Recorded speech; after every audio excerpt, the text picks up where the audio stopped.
Machine चली है, लाशें मिली है, जंगल में मशीन चली है, लाशें मिली है, हर पेड़ गिरे हैं, जीव मरे हैं, सब लुटे हैं, दीहिंग दीहिंग मरने चला है, पूंजीवाद बढ़ने चला है।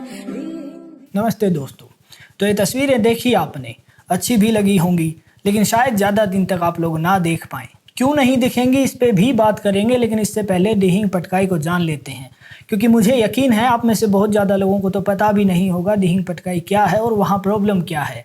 मुझे भी बहुत ज़्यादा नहीं पता था, थैंक्स टू डॉक्टर रितु बाला शर्मा जिन्होंने मुझे पूरी कहानी बताई। साथ ही ये भरोसा दिखाया कि मैं एक आवाज़ बनकर नॉर्थ ईस्ट इंडिया के साथ खड़ा होऊंगा। दिहिंग पटकाई हमारे लिए एक जंगल, बहुत सारे एनिमल्स और ट्रीज के लिए घर। जंगल की अगर बात करें तो इतना बड़ा कि नॉर्थ ईस्ट इंडिया का अमेज़न कहा जाता है। घर की अगर बात करें तो इतना बड़ा कि आपको वहाँ पे एलिफेंट, रेप्टाइल्स, बटरफ्लाइज, ऑर्किड्स सब कुछ मिल जाएगा। यहाँ तक कि व्हाइट विंग डक जो असम का स्टेट बर्ड है और एंडेंजर्ड स्पीसीज में आता है, वो भी यहाँ पे मिलता है। ये एक रेन फॉरेस्ट है और पर्टिकुलर दिहिंग पटकाई का एरिया 111.19 स्क्वायर किलोमीटर में फैला हुआ है। पूरे अगर इस एरिया की बात करें तो ये हज़ारों स्क्वायर किलोमीटर में है, लेकिन दिहिंग पटकाई इतना ही है। इसमें 40 से ज़्यादा मैमल्स, 47 रेप्टाइल्स, 30 बटरफ्लाइज और 293 प्लस बर्ड स्पीसीज रहती हैं। लेकिन हमारी डेवलपमेंट की भूख और सरकार का जाहिलपना इस सब को खत्म करने पे तुला हुआ है। तो अगर किसी को थंबनेल में प्राइम मिनिस्टर का होना समझ नहीं आ रहा है तो उन्हें बता दूं कि 7 अप्रैल 2020 को NBWL national board of wild life ने यहाँ पे कोल माइनिंग की परमिशन दी, जिसके चेयरमैन खुद प्रधानमंत्री हैं और वाइस चेयरमैन इन्वायरमेंट मिनिस्टर हैं। तो जब सब उनकी देखरेख में हो रहा है तो जिम्मेदार किसको ठहराया जाए। एक और ज़रूरी बात यह है कि जब इस फैसले के लिए मीटिंग हो रही थी तो उसमें कहा गया था कि इसका एक बड़ा एरिया पहले ही इलीगल माइनर्स के थ्रू खराब किया जा चुका है, हम उस एरिया में लीगल माइनिंग की परमिशन दे सकते हैं, लेकिन उसकी आड़ में पूरे एरिया की परमिशन दे दी गई। यहाँ पे एक चीज़ जो समझने की ज़रूरत है वो ये देखिए कि किस घटिया तरीके से लोग काम कर रहे हैं, कि जो लोग चोर थे वो अब साहूकार हो जाएंगे। जो काम गलत था उसको गलत साबित करने की बजाय, उनको सज़ा देने की बजाय अब ये उस काम को लीगल कर रहे हैं, उसको सही ठहरा रहे हैं। और इन्हीं में से कुछ ऐसे लोग हैं जो देश को बचाने की बात करते हैं। उससे ज़रूरी बात यह कि 2003 के बाद से खुद CIL यानी कोल इंडिया लिमिटेड इलीगल माइनिंग कर रहा है वहाँ पे, तो ये लोग रोकेंगे किसको? शायद इसीलिए इन्होंने इस चीज़ को लीगल कर दिया है कि हमारे ही रास्ते के रोड़े ख़त्म हो जाएंगे। कहीं एक खबर ऐसी भी है कि जो पहले से एलोकेटेड माइंस हैं उनका तो हम सिर्फ 30% ही यूज़ कर पा रहे हैं। तो जब हम पहले वाली माइंस को ही अगर पूरी तरह से एक्सप्लोर नहीं कर पा रहे हैं तो नए एरियाज़ को खोदने का फ़ायदा क्या है?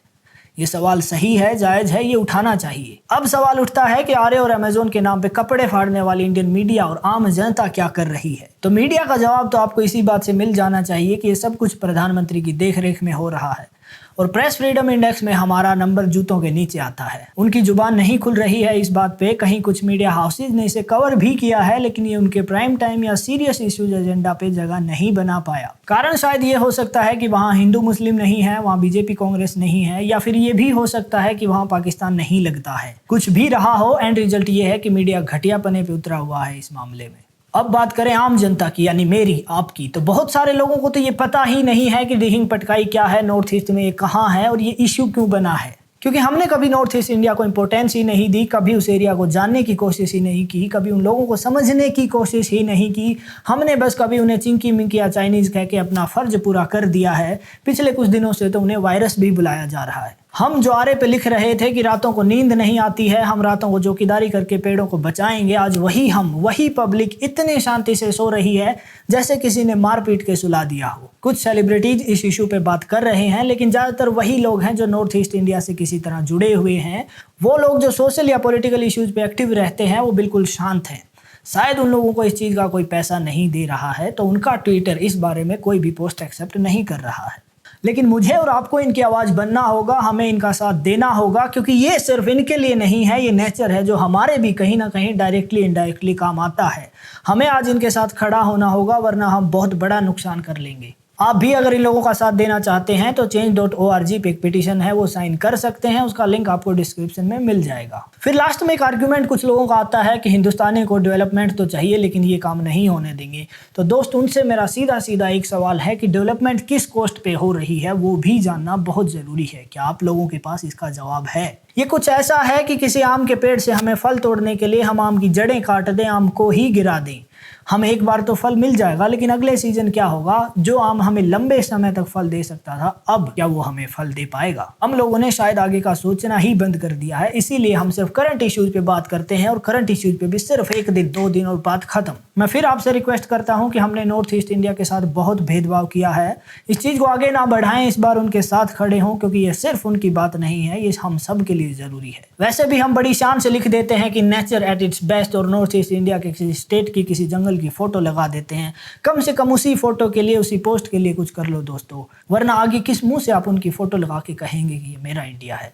क्या होगा जब वो आपसे पूछ लेंगे कि जब हम लोग लड़ रहे थे तब आप लोग कहाँ थे? क्या मुंह दिखाएंगे आप उन्हें? तो कम से कम नेचर के लिए, खुद के लिए, अपने आने वाली पीढ़ियों के लिए नॉर्थ ईस्ट इंडिया की आवाज बनिए और उनका साथ दीजिए। नमस्ते, जय हिंद।